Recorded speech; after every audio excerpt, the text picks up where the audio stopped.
महाभारतामध्ये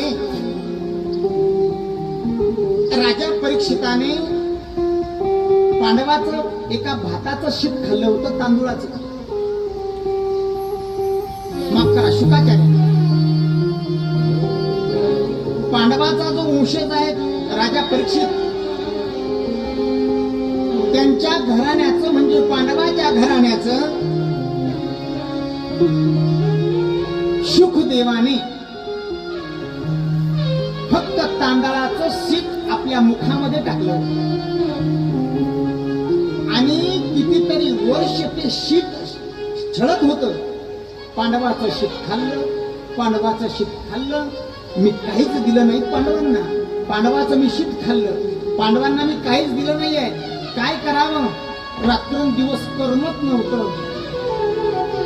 त्याचा परिणाम पांडवाचं शीत खाल्ल्यामुळे पांडवाचा माझ्यावर उपकार आहे आणि म्हणून त्यांचा जो वंशज आहे परीक्षित, परतफेड म्हणून 7 दिवस 1 रुपया न घेता फुकट ज्ञान दिलं शुकदेवाने राजा परीक्षिताला. याला कृतज्ञ असं म्हणतात. केलेले उपकार, त्या उपकाराची जाण ठेवणे म्हणजेच कृतज्ञ.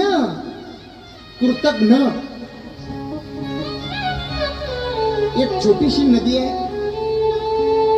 नदीच्या किनाऱ्यावर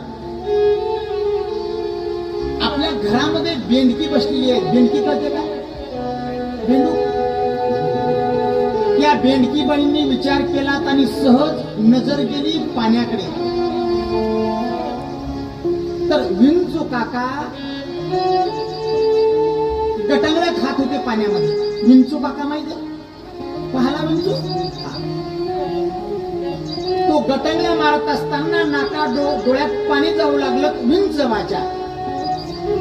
आणि बेंडकी बाईंनी सांगितलं, पोरांनो, अरे तुमचे काका मरता आता, मला वाचवायला पाहिजे तुमच्या काकांना. आई कशाला जाते वाचवायला काकाला? अरे बाबा,